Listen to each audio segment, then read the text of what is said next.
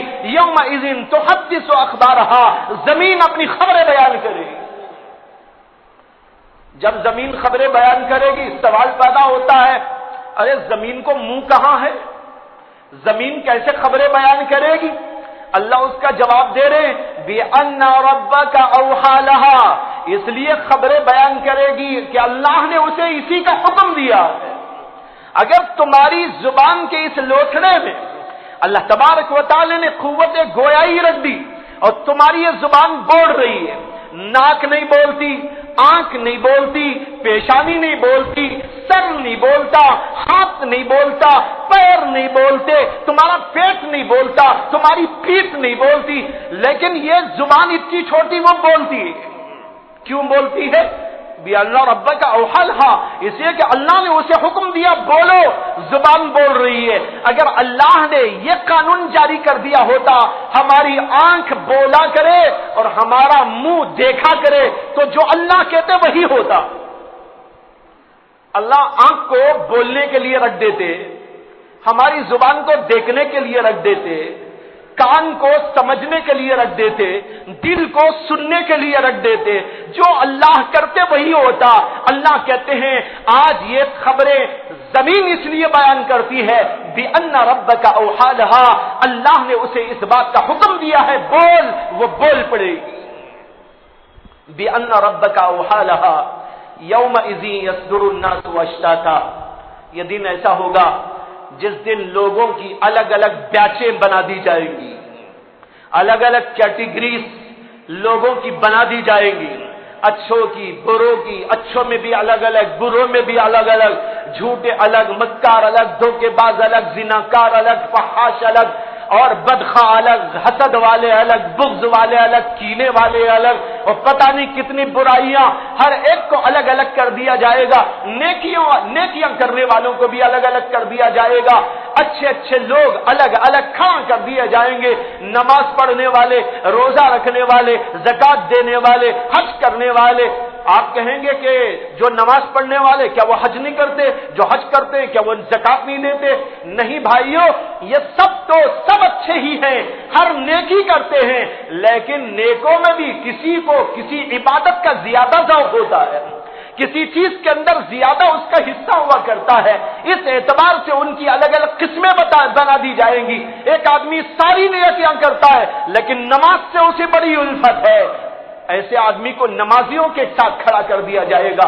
ایک آدمی ساری نیکیاں کرتا ہے لیکن اس کے ساتھ حج کرنے کا اسے بڑا ذوق ہے، اسے حجیوں کے ساتھ کھڑا کر دیا جائے گا۔ اور ایک آدمی ہے ساری نیکیوں کے ساتھ اسے روزے پر روزہ رکھنے کا بڑا شوق ہے، اسے روزے داروں کے ساتھ میں کھڑا کر دیا جائے گا۔ ایک آدمی کو تلاوت کا بڑا ذوق ہے، ہر وقت تلاوت میں لگا رہتا ہے، اسے تلاوت کرنے والوں میں کھڑا کر دیا جائے گا۔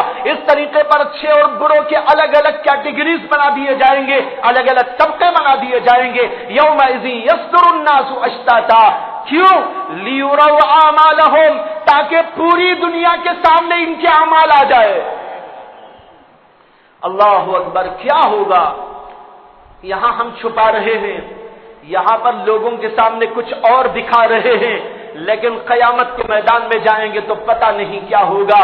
وہاں پر ہر اچھائی اور برائی سب کے سامنے ظاہر ہو جائے گی، ہر چھوٹے سے چھوٹا بچہ، بڑے سے بڑا آدمی ہماری اچھائی کو، برائی کو، جو کچھ بھی ہوگی وہاں وہ دیکھ لے گا۔ لیروا اعمالہم فمن یعمل مثقال ذرۃ خیرا یرہ ومن یعمل مثقال ذرۃ شرا یرہ، جو ذرہ برابر نیکی کیا اسے بھی وہاں اس کا بدلہ دیا جائے گا، جو آدمی ذرہ برابر برائی کیا اس کا بھی بدلہ وہاں پر دیا جائے گا۔ یہ آیتیں ہیں، اس کے ذریعے پتہ چلا کہ قیامت کا دن کیسا ہولناک دن ہوگا۔ آیتیں تو اور بھی ہیں، ان آیتوں کو سننا ضروری ہے تاکہ ہمارے دلوں کے اندر سے غفلت کے پردے پھٹے اور دور ہو اور ہم غفلت کی نیند سے بیدار ہو جائے۔ بھائیو، اللہ کے نبی صلی اللہ علیہ وسلم نے اپنے دور میں فرمایا تھا، میں اور قیامت دونوں اس طرح لگے ہیں، میں اور قیامت دونوں اس طرح لگے ہیں، اور آج ہم سمجھ رہے بہت دور ہے۔ اللہ نے قرآن میں بھی فرمایا ہے کہ لوگ تو اس کو دور سمجھتے ہیں، وَنَرَاهُ قَرِيبًا، اور ہم تو اس کے بہت نَرَاهُ قَرِيبًا، ہم تو اس کو قریب سمجھ رہے، لوگ اس کو دور سمجھ رہے۔ بھائیو، دور نہیں، اور پھر جس کی موت آ گئی اس کی تو قیامت آ ہی گئی، جس کی موت آ گئی اس کی قیامت آ ہی گئی۔ ایک صحابی آئے اللہ کے نبی کے پاس، انہوں نے کہا یا رسول اللہ صلی اللہ علیہ وسلم، کب آئے گی قیامت؟ کیا آپ بتا سکتے ہیں؟ اللہ کے نبی صلی اللہ علیہ وسلم نے فرمایا، من مات فقد قامت قیامتہ، جو آدمی مر گیا اس کی قیامت آ گئی۔ یہ بڑی قیامت بعد آئے گی، چھوٹی چھوٹی قیامت ہر آدمی کی آئے گی، اس کے لیے تیاری کرنے کی ضرورت ہے۔ اللہ مجھے بھی آپ کو بھی توفیق عطا فرمائے۔ وآخر دعوانا الحمدللہ رب العالمین۔ آخر میں